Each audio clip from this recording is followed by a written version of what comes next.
LED LCD TV repair में आज बताएंगे दोस्तों पैनल रिपेयर। जो मेरा क्लास चल रहा है पैनल रिपेयर, आज पैनल रिपेयर में बताएंगे हमारी जो विकोर वोल्टेज यानी पैनल में हमारी टिकोन आईसी को विकोर वोल्टेज दी जाती है किस किस प्रकार से दी जाती है। जो हमारी पैनल में क्या होता है, टिकोन आईसी की विकोर वोल्टेज जो होती है क्या होगा 1.1 वोल्ट, 1.2 वोल्ट, 1.3 वोल्ट, यानी इस प्रकार से हमारी विकोर वोल्टेज होती है। या जो हमारी विकोर वोल्टेज होती है या किस प्रकार से विकोर वोल्टेज टिकोन आईसी को दिया जाता है, आज का वीडियो मेरा इसी पर रहेगा। देखिए जो विकोर वोल्टेज होता है हमारी दो तरीके से दिया जाता है। एक जो हमारी होती है डीसी टू डीसी आईसी से डायरेक्ट टिकोन आईसी को विकोर वोल्टेज दे दिया जाता है। कभी काल होता है एक रेगुलेटर, अगर डीसी टू डीसी आईसी से नहीं दिया गया है तो एक रेगुलेटर लगाकर हमारी विकोर वोल्टेज टिकोन आईसी को दे दिया जाता है। यानी अगर हमारी जो विकोर वोल्टेज टिकोन आईसी की होती है, टिकोन आईसी में अगर हमारी विकोर रेगुलेटर नहीं लगा है तो हमारी direct DC to DC IC से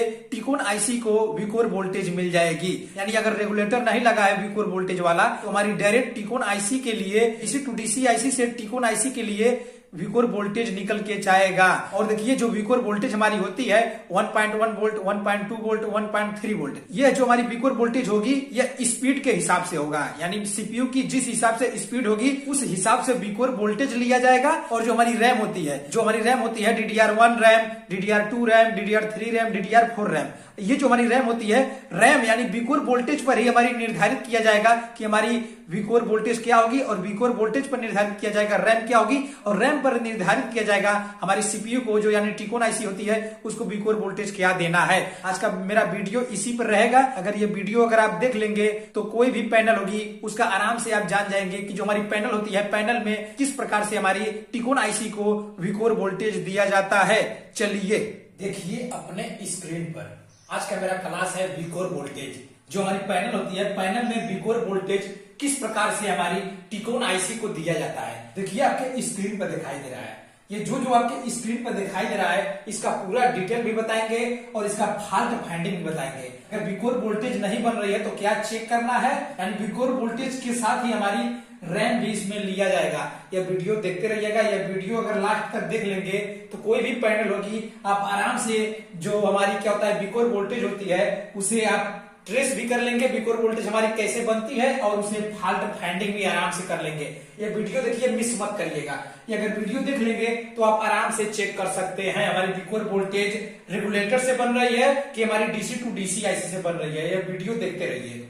देखिए जो हमारी विकोर वोल्टेज होती है, पैनल में हमारी जो विकोर वोल्टेज होती है टिकोन आईसी को दिया जाता है विकोर वोल्टेज चलने के लिए। ज्यादातर देखा जाता है हमारी 1.1 वोल्ट, 1.2 वोल्ट, 1.3 वोल्ट, यानी इस प्रकार से हमारी विकोर वोल्टेज टिकोन आईसी के लिए होती है। जो हमारी 1.1 वोल्ट, 1.2 वोल्ट, 1.3 वोल्ट, यानी इस प्रकार से हमारी विकोर वोल्टेज होती है।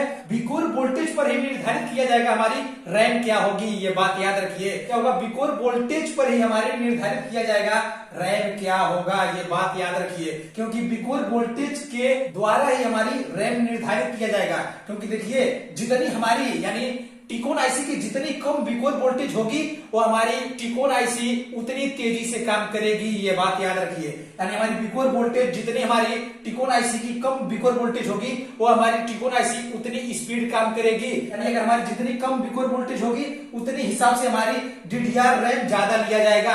हमारी जितनी इसमें विकोर वोल्टेज कम होगी उतनी हमारी स्पीड होगी। लेकिन हमारी रैम में जितनी ज्यादा रैम होगी, यानी जितनी ज्यादा हमारी रैम होगी उतनी ज्यादा हमारी स्पीड होगी। अगर मान लीजिए DDR1 रैम है तो ये हमारी कुछ कम स्पीड होगी। अगर DDR2 रैम होगी तो DDR1 से 2 कुछ स्पीड ज्यादा है। DDR3 रैम है तो DDR2 से 3 रैम ज्यादा है। और DDR4, अगर DDR4 रैम है तो DDR3 से ज्यादा हमारी क्या है, DDR4 रैम है। यानी जो रैम होती है जितनी हमारी, देखिए DDR1 2 RAM, DDR2 RAM, DDR3 RAM, DDR4 RAM, ये जो हमारी रैम होती है, रैम हमारी जितनी होगी, यानी अगर DDR1 है तो ये रैम कम है, DDR2 है तो 1 से ज्यादा है, अगर DDR3 है तो 2 से रैम ज्यादा है, DDR4 है तो DDR3 रैम से ज्यादा है। और रैम की स्पीड हमारी टिकोन आईसी पर निर्धारित किया जाएगा। ये बात याद रखिए।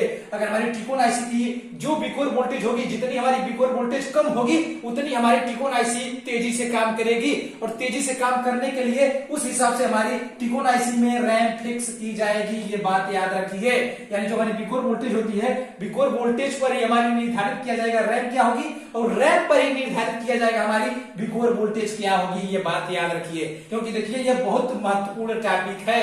महत्वपूर्ण टॉपिक होने का मतलब क्यों है, क्योंकि देखिए जो विकोर वोल्टेज होती है हमारी पैनल में मिनिमम विकोर वोल्टेज और रैम पर ही हमारी निर्धारित करेगी कि टिकोन आईसी की स्पीड क्या होगी। यानी जो हमारी इप्रोम में पैनल की पूरी सॉफ्टवेयर हमारी इप्रोम आईसी में होती है, और इप्रोम आईसी में सॉफ्टवेयर ओके होने पर हमारी क्या होता है, टिकोन आईसी काम करने के लिए तैयार होती है। लेकिन जो इप्रोम आईसी होती है, इप्रोम आईसी में जब सॉफ्टवेयर जिस हिसाब से रेजोल्यूशन और पिक्सल के हिसाब से हमारी इप्रोम आईसी में सॉफ्टवेयर होती है, पूरी पैनल की सॉफ्टवेयर हमारी इप्रोम में होती है। अब इप्रोम में क्या होगा, सॉफ्टवेयर के हिसाब से जिस हिसाब से सॉफ्टवेयर होगा उस हिसाब से हमारी विकोर वोल्टेज और रैम भी लिया जाएगा। ये बात याद रखिए। देखिए जो इप्रोम होती है, जो पैनल में हमारी इप्रोम होती है, इप्रोम में ही पूरी पैनल की सॉफ्टवेयर होती है। पैनल की रेजोल्यूशन और पिक्सल के हिसाब से हमारी इप्रोम में सॉफ्टवेयर होती है। अगर हमारी पिक्सल और रेजोल्यूशन ज्यादा होगी तो इप्रोम में उस हिसाब से सॉफ्टवेयर होगी, और उस हिसाब से सॉफ्टवेयर होगी तो उस हिसाब से टिकोन आईसी की विकोर वोल्टेज निर्धारित किया गया होगा और रैम निर्धारित किया गया होगा। यह बात याद रखिए। क्यों, क्योंकि देखिए जो कंपनी बनाती है पैनल, जो भी कंपनी पैनल बनाती है, सर्किट के हिसाब से, थ्योरी के हिसाब से सब कुछ एडजस्ट होगा। यानी जिस हिसाब से काम करना होगा सब कुछ एडजस्ट होगा। मान लीजिए जिस हिसाब से हमारी पैनल में रेजोल्यूशन और पिक्सल होगी उस हिसाब से हमारी पूरी पैनल की सॉफ्टवेयर इप्रोम आईसी में होगी। इप्रोम आईसी में सॉफ्टवेयर होने से क्या होगा, टिकोन आईसी में उस हिसाब से हमारी रैम होगी, उस हिसाब से हमारी विकोर वोल्टेज होगी। ये बात याद रखिए, क्योंकि ये बहुत बड़ा टॉपिक है हमारी विकोर वोल्टेज और रैम। यानी रैम हमारी उसी हिसाब से होगी जिस हिसाब से हमारी पिक्सल और रेजोल्यूशन इप्रोम आईसी में सॉफ्टवेयर होगी, जिस हिसाब से टिकोन आईसी को काम करना है इप्रोम आईसी के द्वारा, उस हिसाब से हमारी विकोर वोल्टेज और रैम वोल्टेज निर्धारित किया जाएगा। ये बात याद रखिए। कभी भी जो हमारी विकोर वोल्टेज होती है, विकोर वोल्टेज हमारी कुछ भी हो सकती है, रैम हमारी कुछ भी हो सकती है, लेकिन ये बात याद रखिए जो हमारी पैनल होती है, पैनल की पूरी सॉफ्टवेयर हमारी इप्रोम में होती है, और इप्रोम में ही हमारी क्या होता है, पूरी पिक्सल और रेजोल्यूशन, जितनी हमारी ज्यादा पिक्सल होगी, जितनी ज्यादा हमारी रेजोल्यूशन होगी, उस हिसाब से इप्रोम में सॉफ्टवेयर होगी, और इप्रोम में सॉफ्टवेयर होने से क्या होगा, टिकोन आईसी की उस हिसाब से स्पीड बढ़ाई जाएगी। टिकोन आईसी की स्पीड बढ़ाने के लिए उस हिसाब से हमारी विकोर वोल्टेज लिया जाएगा, उस हिसाब से हमारी रैम लिया जाएगा। अगर टिकोन आईसी की स्पीड बढ़ाना है तो हमारी जितनी विकोर वोल्टेज कम होगी, क्या होगा, टिकोन आईसी की स्पीड ज्यादा होगी, और हमारी रैम की अगर स्पीड बढ़ाना है, रैम में हमारी जितनी ज्यादा होगी, यानी DDR1 है तो कम रैम है, DDR2 है तो ज्यादा है, DDR3 है और ज्यादा है, DDR4 है तो और ज्यादा है। यानी हमारी जितनी रैम होगी उस हिसाब से, जितनी रैम हमारी होती है, जितनी हमारी ज्यादा रैम बढ़ती जाती है वो हमारी स्पीड होती है। लेकिन हमारी विकोर वोल्टेज जितनी टिकोन आईसी की स्पीड होगी उसकी विकोर वोल्टेज कम होगी। ये बात याद रखिए। इस प्रकार से हमारी क्या किया जाता है, पैनल के हिसाब से हमारी विकोर वोल्टेज और रैम लिया जाता है। टिकोन आईसी को विकोर वोल्टेज दो तरीके से दिया जाता है, ये बात याद रखिए। एक जो हमारे टिकोन आईसी से होता है, क्या होता है, डीसी टू डीसी आईसी के द्वारा दिया जाता है। यानी जो विकोर वोल्टेज होती है, कभी कभी आपको देखने को मिलेगा जो ये रेगुलेटर लगा है, देखिए आपके स्क्रीन पर दिखाई दे रहा है, ये जो हमारी रेगुलेटर है, कभी कभी अगर विकोर वोल्टेज के लिए ये रेगुलेटर नहीं लगा है तो हमारी direct DC to DC IC से विकोर वोल्टेज बनेगी। ये बात याद रखिए, 100 में से 100%। अगर हमारी विकोर वोल्टेज का रेगुलेटर नहीं लगा है हमारे पैनल में तो हमारी direct DC to DC IC से विकोर वोल्टेज बनाकर टिकोन आईसी को दिया जाएगा। ये बात याद रखिए। क्यों, क्योंकि देखिए सीधा सीधा फंडामेंटल है। पैनल आप खोलेंगे तो पैनल में खोलिए, जब आप सब सीरियल बाय सब वोल्टेज चेक करेंगे, 3.3 volt vcore voltage, reset voltage, RAM voltage, जब ये सब चेक करेंगे तो क्या होगा, विकोर वोल्टेज चेक करने जाएंगे तो आपको जब देखेंगे कहीं रेगुलेटर यानी 3 पिन का अगर रेगुलेटर विकोर का नहीं लगा है तो ये जान जाइए 100 में से 100% हमारी डीसी टू डीसी आईसी से डायरेक्ट हमारी विकोर वोल्टेज यहाँ पर दी जाएगी। और देखिए डीसी टू डीसी आईसी में मैं पहले ये बार बार बता चुका हूं, जो हमारी डीसी टू डीसी आईसी होती है, डीसी टू डीसी आईसी इसका नाम इसलिए रखा गया है क्योंकि जो डीसी टू डीसी आईसी होती है, डीसी इनपुट वोल्टेज लेकर डीसी आउटपुट करती है, इसीलिए हमारी डीसी टू डीसी आईसी नाम रखा गया है। और डीसी टू डीसी आईसी के अंदर ही हमारी बक कन्वर्टर और बूस्ट कन्वर्टर इनबिल्ट होता है। ये बात याद रखिए। यानी जो हमारी डीसी टू डीसी आईसी होती है, बक कन्वर्टर और बूस्ट कन्वर्टर इसके अंदर इनबिल्ट होती है, और बक कन्वर्टर द्वारा हमारी विकोर वोल्टेज बनाकर दिया जाएगा। जब क्या होगा, हमारी हमारी बीसीसी वोल्टेज क्या होगा 3.3 वोल्ट, चाहे 5 वोल्ट, चाहे 12 वोल्ट। हमारी पैनल होती है जो 3 प्रकार की होती है, जिस हिसाब से हमारी पैनल होगी उस हिसाब से हमारी बीसीसी जो वोल्टेज होगी डीसी टू डीसी आईसी को मिल जाएगी। अगर 3.3 वोल्ट की पैनल है, चाहे 5 वोल्ट की पैनल है, चाहे 12 वोल्ट की पैनल है, जो पैनल होगी जिस हिसाब से हमारी BCC supply DC to DC IC को मिल जाएगी। अगर हमारी बिकोर वोल्टेज के लिए रेगुलेटर नहीं लगा है तो डायरेक्ट हमारी डीसी टू डीसी आईसी से क्या होगा, बिकोर वोल्टेज भी direct DC to DC IC से टिकोन आईसी को जनरेट किया जाएगा, जो बक कन्वर्टर द्वारा किया जाएगा। ये बात याद रखिए। क्या होता है, टिकोन आईसी को जो बिकोर वोल्टेज दिया जाता है दो तरीके से दिया जाता है, एक डीसी टू डीसी आईसी से दिया जाता है, एक रेगुलेटर लगा कर दिया जाता है। यानी एक डीसी टू डीसी आईसी से डायरेक्ट हमारी बिकोर वोल्टेज बनाकर टिकोन आईसी को दिया जाता है, और अगर हमारी क्या होगा डीसी टू डीसी आईसी से नहीं दिया जा रहा है तो अगर हमारी रेगुलेटर लगा है तो बिकोर वोल्टेज हमारी डायरेक्ट क्या किया जाएगा, बिकोर वोल्टेज हमारी टिकोन आईसी को दे दिया जाएगा। अगर ये जान लीजिए जो हमारे डीसी टू डीसी आईसी से, अगर मान लीजिए हमारी रेगुलेटर बिकोर वोल्टेज का नहीं लगा है, अगर हमारी डीसी टू डीसी आईसी से डायरेक्ट बिकोर वोल्टेज बन रही है तो ये कैसे बनेगी, ये देखिए। इससे पहले मैं बक कन्वर्टर कैसे काम करता है इसका वीडियो बना चुका हूं। जब वो वीडियो अगर आप देख लेंगे बक कन्वर्टर कैसे काम करता है तो ये सर्किट आप आराम से समझ जाएंगे। आपको डिस्क्रिप्शन में लिंक मिल जाएगी, जाकर देख सकते हैं। जो हमारी बक कन्वर्टर होता है, क्या होगा, बक कन्वर्टर हमारी कैसे काम करती है, डीसी टू डीसी आईसी से हमारी बक कन्वर्टर यानी इंटरनल जो बक कन्वर्टर मैंने पूरा बताया हूं कैसे बक कन्वर्टर हमारी काम करती है। यह वीडियो देखने के बाद आप डिस्क्रिप्शन में लिंक मिल जाएगी, जाकर देख सकते हैं। यानी ये वीडियो देख लीजिएगा, तो ये वीडियो देखने के बाद आप डिस्क्रिप्शन में लिंक देंगे, आराम से जाकर देख सकते हैं वह वीडियो। आप पूरा एकदम समझ जाएंगे कि बक कन्वर्टर हमारी कैसे काम करती है। ये जो बक कन्वर्टर होगी हमारी डीसी टू डीसी आईसी में इनबिल्ट होता है। बूस्ट कन्वर्टर और बक कन्वर्टर हमारी डीसी टू डीसी आईसी के इनबिल्ट होता है, और बक कन्वर्टर द्वारा ही हमारी क्या किया जाएगा, बिकोर वोल्टेज बनाया जाएगा, जिसमें हमारी क्या होगा, बाहर यानी इंटरनली ये काम करेगी डीसी टू डीसी आईसी अंदर, और बाहर जो हमारी सामान लगा होगा, क्या क्या लगा होगा, देखिए ये क्या होगा, ये कैपेसिटर लगा होगा। देखिए ये कैपेसिटर का बहुत बड़ा महत्व होगा, और क्या होगा, इस तरीके से हमारी एक डायोड लगी होगी, और क्या होगा, एक कॉइल लगी होगी। हो सकता है कॉइल किसी पैनल में न हो, और हो सकता है किसी पैनल में कॉइल लगी हो, और क्या होगा, इसके लिए फीडबैक लगा होगा। क्या होगा, बिकोर वोल्टेज के लिए ये फीडबैक लगा होगा आईसी को, और क्या होगा, इसके लिए क्या होगा, यहाँ पर देखिए फिल्ट्रेशन के लिए लगा होगा। कभी भी जब हमारी पैनल में कैपेसिटर यानी पीएफ कैपेसिटर लगी होती है तो इसकी बहुत बड़ी वजह होती है। क्यों? क्योंकि देखिए जब हमारी क्या होता है, जब हमारी डीसी यानी डीसी में अगर हमारी कोई रिपल बचता है, मान लीजिए इस कैपेसिटर में हमारी डीसी बन गया है, अगर डीसी में हमारी कोई रिपल रह गया है तो ये फिल्ट्रेशन और कर देगा। और उसके बाद ये अगर हमारी कोई रिपल बच जाता है तो क्या करेगा, ये कैपेसिटर फिल्ट्रेशन करके प्योर डीसी टिकोन आईसी को दे देगा। ये बात याद रखिए। यानी जो हमारी पैनल में पीएफ लगी होती है, पीएफ लगने का मकसद है प्योर डीसी बनाना, प्योर डीसी से प्योर डीसी बनाना। तो अगर मान लीजिए यहाँ पर हमारी इस कैपेसिटर से डीसी बना, अगर हमारी इसमें कोई भी रिपल आता है तो क्या होगा, रिपल को हटाने के लिए फिर एक कैपेसिटर में जाएगा, कुछ और छनेगा, उससे कुछ और रिपल खत्म होगा, और ये क्या होगा, लास्ट में फिर जाएगा, क्या होगा, प्योर डीसी यानी जो रिपल बचा रहेगा पैनल में कैपेसिटर क्या करेगा, रिपल को पूरी खत्म करके टिकोन आईसी को बिकोर वोल्टेज दे देगी। ये बात याद रखिए। इससे पहले मैंने बता चुका हूं फीडबैक किस लिए लगाया जाता है, ये बात याद रखिए। कोई भी आईसी में जब फीडबैक दिया जाता है, फीडबैक देने का मकसद क्या है, कोई भी आईसी में फीडबैक देने का मकसद होता है आईसी की सुरक्षा। आईसी की सुरक्षा, अगर मान लीजिए कोई भी फीडबैक में वोल्टेज कम बेसी होगा, क्या होगा, कोई भी फीडबैक में अगर आउटपुट में मान लीजिए ये हमारी पीएफ शॉर्ट हो जाए, चाहे हमारी डायोड शॉर्ट हो जाए, कुछ भी अगर आउटपुट में शॉर्ट होता है तो क्या होगा, यहाँ वोल्टेज फिक्स किया गया होता है। अगर वोल्टेज घटेगा चाहे बढ़ेगा तो डीसी टू डीसी यानी कोई भी आईसी होगी उस आईसी को निर्देश देती है। अगर फीडबैक पिन होती है हमारी, वो आईसी को निर्देश देती है, आउटपुट में हमारी कुछ न कुछ प्रॉब्लम हो गई है तो क्या करेगा, जो आईसी होगी आईसी धीरे से प्रोटेक्शन में चली जाएगी। तो प्रोटेक्शन में चली जाने से क्या होगा, हमारी आईसी सुरक्षा प्रदान करेगी। उस समय क्या होगा, आईसी काम करना बंद हो जाएगी, और जो आउटपुट में शॉर्टिंग होगा वोल्टेज बनना बंद हो जाएगा। अगर मान लीजिए फीडबैक नहीं लगा है हमारी, अगर आउटपुट में शॉर्टिंग होता है उसके बाद भी अगर उसमें वोल्टेज दिया जाता है तो ये आईसी शॉर्ट कर जाएगी। ये बात याद रखिए। यानी जो फीडबैक लगने का मकसद हमारी सिर्फ यही होता है। अगर ये फीडबैक नहीं लगा है, आउटपुट में शॉर्टिंग है, उसके बाद भी अगर हम उसमें वोल्टेज देते हैं तो शॉर्टिंग की वजह से ये हमारी आईसी खराब हो जाएगी।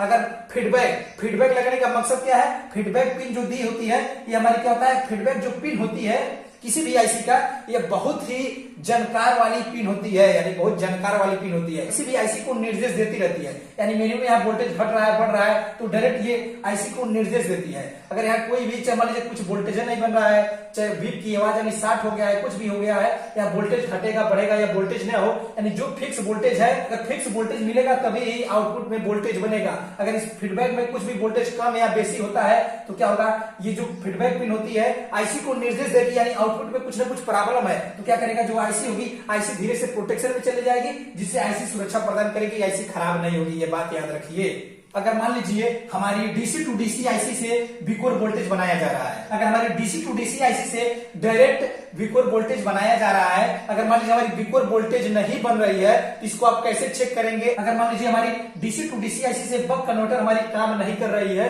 अगर वोल्टेज क्या होगा नहीं बन रही है विकोर वोल्टेज, तो सबसे फर्स्ट काम क्या करेंगे, अगर मान लीजिए कोल्ड टेस्टिंग करेंगे। देखिए सबसे आसान तरीका है, कोई भी सर्किट को चेक करना है तो कोल्ड टेस्टिंग करिए, डायोड रेंज में बजर रेंज में रख लीजिए। आउटपुट में देखिए जो ये आउटपुट में हमारी कैपेसिटर लगी है, पीएफ लगी है, इस पर क्या करिए, एक हमारी जो निगेटिव वायर इस पॉजिटिव पर रखिए और हमारी मल्टीमीटर का जो क्या है पॉजिटिव वायर है यहाँ निगेटिव लगाइए, यानी ग्राउंड पर हमारी पॉजिटिव वायर लगाइए और निगेटिव वायर हमारी मल्टीमीटर का यहाँ पर लगाइए। अगर हमारी डायोड रेंज में देता है तो इससे यह पता चल जाएगा कि हमारी शार्टिंग नहीं है, यानी इस तरीके से अगर रीडिंग हमारी आती है तो हमारी पीएफ शार्ट नहीं होगी, ये बात याद रखिए। और देखिए अगर आउटपुट में शार्टिंग नहीं है, आपको पता चल गया, तो यानी इससे यह स्पष्ट हो गया कि हमारी ये जो डायोड लगी है ये डायोड सुरक्षा है। क्योंकि देखिए अगर यहाँ बीप बजता है, मान लीजिए अगर आप डायोड रेंज में चेक कर रहे हैं, यहाँ कोई भी रीडिंग गलत बता रहा है या वीप रेंज में आप चेक कर रहे हैं, ग्राउंड और इस पर कैपेसिटर पर वीप की आवाज दे रहा है, तो हो सकता है 100 में से 100% हमारी ये जो डायोड लगी है ये डायोड हमारी शार्ट हो सकती है। इस डायोड के शार्ट होने से हमारी इस पर बीप की आवाज दे सकती है। अगर आप डायोड रेंज में पॉजिटिव वायर ग्राउंड पर और नेगेटिव वायर यहाँ पर लगाते हैं, अगर डायोड रेंज में देता है तो इससे स्पष्ट हो जाएगा कि ये जो हमारी डायोड लगी है ये डायोड में हमारी कोई भी प्रॉब्लम नहीं है, ये बात याद रखिए। तो अगर डायोड में प्रॉब्लम नहीं है तो सबसे देखिए आपको कभी भी ट्रेस करना है डीसी टू डीसी आईसी से, इस कैपेसिटर को चेक करना बहुत जरूरी है। ये इंटरनली जो हमारी बक कन्वर्टर यानी डीसी टू डीसी आईसी के अंदर इंटरनली होता है, इस कैपेसिटर का बहुत बड़ा महत्व होता है। जो हमारी कैपेसिटर जो जुटी होगी एनोड से जुटी होगी, ये बात याद रखिए। जो एक कैपेसिटर होगा हमारी एनोड से जुटी होगी, जो डायरेक्ट हमारे डीसी टू डीसी आईसी से जुटी होगी। अगर ये आपको पता लगाना है तो मल्टीमीटर को बजर रेंज में रख लीजिए और क्या होगा, जो डायोड लगी है उस डायोड को कॉइल से डायोड को ट्रेस करिए, जो कॉइल लगी होगी कैथोड से लगी होगी और जो एनोड होगी हमारी बजर रेंज में आप पता लगा सकते हैं, जो एनोड से लगी होगी हमारी कैपेसिटर से जुड़ी होगी और जो कैपेसिटर होगी डायरेक्ट हमारी डीसी टू डीसी आईसी जुड़ी होगी। अगर वो हमारी डीसी टू डीसी आईसी से डायरेक्ट जुड़ी है कैपेसिटर और हमारी कैपेसिटर डायरेक्ट हमारी एनोड से डायोड से जुटी है, तो ये हमारी कैपेसिटर यही है, ट्रेस करके हम पता लगा लेंगे। अगर इस कैपेसिटर में हमारी कोई भी रिपल या हमारी कोई भी प्रॉब्लम इस कैपेसिटर में आता है तो हमारी बिकोर वोल्टेज में फ्लक्चुएट या हो सकता है बिकोर वोल्टेज में प्रॉब्लम आ सकता है। यही इस कैपेसिटर का बहुत बड़ा महत्व है। बार बार अगर आपको डीसी टू डीसी आईसी से क्या होगा, हमारी बक कन्वर्टर द्वारा बिकोर वोल्टेज नहीं बन रही है, तो चेक करने का सबसे आसान तरीका है कोल्ड टेस्टिंग करेंगे। कोल्ड टेस्टिंग में हम डायोड रेंज में रख लेंगे, डायोड रेंज में निगेटिव लगाएंगे और जो निगेटिव वायर होगा हम यहाँ पर लगाएंगे। अगर डायोड रेंज में देता है तो इससे यह स्पष्ट हो जाएगा, अगर वोल्टेज नहीं बन रहा है डायोड रेंज में दे रहा है तो इससे यह स्पष्ट हो जाएगा कि हमारी डायोड सही है, यानी इससे ये अंदाजा आपको 100% लग जाएगा। अगर नहीं बन रही है डायोड रेंज में ओके है, यानी हमारी कोई भी शार्टिंग नहीं है। अगर शार्टिंग नहीं है तो ये क्या होगा, एनोड से एक कैपेसिटर लगा होगा और हमारी वो capacitor direct DC to DC IC से जुड़ी होगी। इस कैपेसिटर का बहुत बड़ा महत्व है, इस कैपेसिटर को आपको ट्रेस करना होगा। ये कैपेसिटर अगर में कोई भी रिपल या कुछ भी प्रॉब्लम आ जाता है तो हमारी बिकोर वोल्टेज नहीं बनेगी, ये बात याद रखिए। अगर मान लीजिए हमारे यहाँ बीप की आवाज आ रहा है तो हो सकता है हमारी बीप की आवाज आने पर हो सकता है हमारी ये डायोड शार्ट हो, या हो सकता है हमारी ये टिकोन आईसी शार्ट हो सकती है, या हो सकता है हमारी क्या होगा DC to DC IC short हो सकता है, यानी कुछ भी शार्ट हो सकता है, ये बात याद रखिए। क्यों? क्योंकि देखिए डीसी टू डीसी आईसी को भी ग्राउंड मिलता है, टिकोन आईसी को भी ग्राउंड मिलता है, यानी क्योंकि जो जो कंपोनेंट ग्राउंड से जुटा है अगर कोई भी शार्ट होता है तो हमारी बीप की आवाज बाजेगी, ये बात याद रखिए। यानी इस प्रकार से हम ये फॉल्ट फाइंडिंग कर सकते हैं। और देखिए मान लीजिए हमारे डीसी टू डीसी आईसी से अगर हमारी बिकोर वोल्टेज नहीं बन रही है, रेगुलेटर अगर बिकोर वोल्टेज का लगा है हमारी तो इससे स्पष्ट हो जाएगा कि हमारे डीसी टू डीसी एसी से बिकोर वोल्टेज नहीं बनाया जा रहा है, हमारी रेगुलेटर से बनाया जा रहा है। अगर हमारी रेगुलेटर से बनाया जा रहा है तो हम क्या करेंगे, इस रेगुलेटर को चेक करेंगे। अगर मान लीजिए इस रेगुलेटर से वोल्टेज नहीं बन रहा है तो इस रेगुलेटर की चेक करने के लिए क्या करेंगे, इसको भी हम चेक करने के लिए एक आसान सा तरीका अपनाएंगे। क्या करेंगे, देखिए डायोड रेंज में हम क्या करेंगे, जो रेगुलेटर का बीसीसी सप्लाई होगी यहाँ पर हम निगेटिव वायर रखेंगे और जो पॉजिटिव वायर होगा हम ग्राउंड पर रखेंगे। अगर डायोड रेंज में हमारी रीडिंग आती है तो यह रेगुलेटर ओके होगी, ये बात याद रखिए। अगर ये डायोड रेंज में नहीं आती है तो हो सकता है ये रेगुलेटर में हमारी प्रॉब्लम हो, या हो सकता है लीकेज हो, या कुछ ना कुछ प्रॉब्लम होगी अगर ये वोल्टेज नहीं बन रहा है। इस तरीके से हम चेक कर सकते हैं। यानी मान लीजिए कोई भी प्रॉब्लम नहीं है, बीसीसी वोल्टेज चेक करेंगे, इसका जो बीसीसी वोल्टेज है आ रहा है कि नहीं, क्योंकि अगर बीसीसी वोल्टेज नहीं आएगा कहां बिकोर वोल्टेज ये बनाकर देगा। यानी जब बीसीसी वोल्टेज मिलेगा तभी नहीं ये बिकोर वोल्टेज बनाकर देगा। अगर मान लीजिए आप मल्टीमीटर में बजर रेंज में कोल्ड टेस्टिंग कर रहे हैं, बीसीसी पर एक प्रोब लगाते हैं और ग्राउंड पर लगाते हैं, अगर व्हीप की आवाज आता है तो 100 में से 100% हमारी जो ये रेगुलेटर होगी, रेगुलेटर खराब होगी, ये बात याद रखिए। यानी इस प्रकार से हम फॉल्ट फाइंडिंग कर सकते हैं। और देखिए जो टिकोन आईसी, यानी टिकोन आईसी को बिकोर वोल्टेज हम इस प्रकार से देते हैं। यानी टिकोन आईसी को बिकोर वोल्टेज हम दो तरीके से दे सकते हैं। एक क्या होता है, अगर हमारे बिकोर वोल्टेज के लिए रेगुलेटर नहीं लगा है तो हम क्या करेंगे, डायरेक्ट यानी डीसी टू डीसी एसी से डायरेक्ट इंटरनली बक कन्वर्टर द्वारा बिकोर वोल्टेज बनाया जाएगा। और जो बिकोर वोल्टेज बनाया जाएगा जिसमें हमारी क्या होगा, डायोड लगी होगी और क्या होगा, ये इस तरीके से कैपेसिटर जुड़ी होगी, ये बात याद रखिए। इस कैपेसिटर का बहुत बड़ा महत्व है। अगर बिकोर वोल्टेज नहीं बन रही है, आउटपुट में शार्टिंग नहीं है, इस कैपेसिटर को चेक करना बहुत जरूरी है, ये बात याद रखिए। एक कैपेसिटर अगर लीकेज हो जाएगा तो हमारी बिकोर वोल्टेज में प्रॉब्लम आ सकती है। और देखिए क्या होगा, ये कैपेसिटर ये लगा है, यानी मिनिमम सब प्रकार से चेक कर लेंगे। और इसमें क्या होता है, ये कैपेसिटर लगा है, एक डायोड लगा है, एक कॉइल लगा है, एक फीडबैक लगा है, और क्या होगा पैरेलल में हमारी कैपेसिटर लगा है। ये बात बार बार याद रखिए, जो हमारी पैरेलल में एक कैपेसिटर लगती है, कैपेसिटर लगने का हमारी मकसद सिर्फ एक है, यानी कैपेसिटर अगर पैरेलल में हमारी लगी है, डीसी में अगर हमारी कोई रिपल बचता है तो उस रिपल को खत्म कर प्योर डीसी बनाकर आईसी को दिया जाता है। मान लीजिए यहाँ पर हमारी क्या होगा, यहाँ पर डीसी बना, यहाँ पर एसी आया और यहाँ पर डीसी बन गया। डीसी बनने के बाद अगर हमारी कोई रिपल बचता है तो यहाँ पर ये फिल्टर करेगा, अगर उसके बाद भी कुछ रिपल बचता है तो ये फिल्टर करेगा, फिल्टर करके टिकोन आईसी को दे देगा। यानी इस प्रकार से हमारी सर्किट लगी होती है। देखिए आपकी कंफ्यूजन हटाने के लिए एक बार और बता रहा हूं, ये वीडियो देखिए थोड़ा सा लंबा बन सकता है, लेकिन मिनिमम ये सब आप मेरा वीडियो अगर देखेंगे आपकी पूरी जो पैनल की कंफ्यूजन है, पूरी कंफ्यूजन दूर हो जाएगी। ये वीडियो देखते रहिए, एक बार और वीडियो देखिए। ये मिनिमम ये बिकोर वोल्टेज और रैंप हमारी कैसे लिया जाता है, टिकोन आईसी को दिया जाता है। देखिए जो हमारी पैनल होती है, पैनल की पूरी सॉफ्टवेयर हमारी इप्रोम में होती है। जिस हिसाब से हमारी क्या होगा, पिक्सल और रिजोल्यूशन होगी, जितनी ज्यादा हमारी पिक्सल और रिजोल्यूशन होगी उस हिसाब से हमारी इप्रोम आईसी में सॉफ्टवेयर होगी। और इप्रोम आईसी में सॉफ्टवेयर होने से उस हिसाब से, यानी जितनी ज्यादा हमारी पिक्सल होगी, जितनी ज्यादा हमारी रिजोल्यूशन होगी, उस हिसाब से हमारी क्या चाहिए, टिकोन आईसी को चलने के लिए स्पीड चाहिए। टिकोन आईसी को स्पीड चाहिए तो उस हिसाब से हमारी बिकोर वोल्टेज लिया जाएगा और उस हिसाब से हमारी रैम लिया जाएगा, ये बात याद रखिए। यानी जो हमारी बिकोर वोल्टेज होगी, जितनी हमारी कम बिकोर वोल्टेज होगी हमारी, वो टिकोन आईसी की ज्यादा स्पीड होगी। और जो हमारी रैम होगी, यानी जितनी ज्यादा हमारी रैम होगी उतनी ज्यादा हमारी स्पीड होगी। अगर DDR1 रैम है तो कम स्पीड है, अगर DDR2 रैम है तो कुछ स्पीड है, अगर DDR3 रैम है तो कुछ और स्पीड है, अगर DDR4 रैम है कुछ और स्पीड है। यानी जितनी हमारी रैम बढ़ती जाएगी वो हमारी स्पीड हो जाएगी, ये स्पीड होती है। और जो हमारी बिकोर वोल्टेज होती है, ये जितनी हमारी कम होगी वो टिकोन आईसी की स्पीड होगी, ये बात याद रखिए। उस हिसाब से यानी पिक्सल और रिजोल्यूशन के हिसाब से इप्रोम में सॉफ्टवेयर होती है, और सॉफ्टवेयर को यानी पिक्सल जितनी ज्यादा होगी, जितनी हमारी रिजोल्यूशन होगी, उस हिसाब से टिकोन आईसी को चलने के लिए स्पीड चाहिए, उस हिसाब से हमारी बिकोर वोल्टेज लिया जाता है और उस हिसाब से हमारी रैम लिया जाता है। इस प्रकार से हमारी क्या किया जाता है, टिकोन आईसी की मिनिमम चलने के लिए इप्रोम आईसी निर्देश देती है। और निर्देश देने पर जिस हिसाब से हमारी बिकोर वोल्टेज होगी, रैम होगी, उस हिसाब से हमारी टिकोन आईसी काम करने के लिए तैयार हो जाएगा, ये बात याद रखिए। और देखिए जो टिकोन आईसी होती है, टिकोन आईसी को दो तरीके से बिकोर वोल्टेज देते हैं। अगर ये रेगुलेटर नहीं लगा है तो क्या करेंगे, डायरेक्ट हमारी यानी 100% हमारी डीसी टू डीसी आईसी से इंटरनली इसे बिकोर वोल्टेज मिल जाएगी बक कन्वर्टर द्वारा।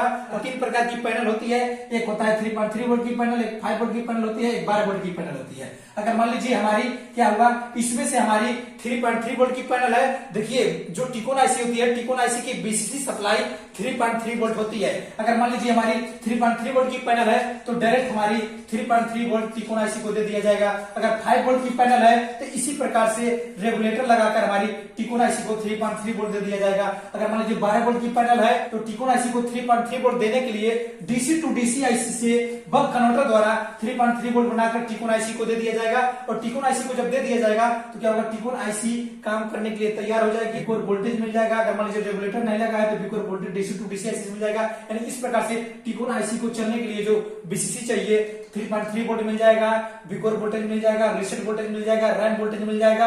ये सब मिलने के बाद प्रोम निर्देश देगी, टिकोन आईसी काम करने के लिए तैयार हो जाएगी। तभी हमारी टिकोन आईसी अनेबल सिग्नल निकालती है जो डीसी टू डीसी आईसी को जाती है। और डीसी टू डीसी आईसी में अनेबल जाने के बाद हमारी बूस्ट वोल्टेज बनती है। यानी जो बिकोर वोल्टेज होती है हमारे इस प्रकार से बनती है। ये बात बार बार याद रखिए। यानी बिकोर वोल्टेज का बनने का मकसद हमारी यही है। और इस प्रकार से ये टॉपिक आज खत्म हुआ।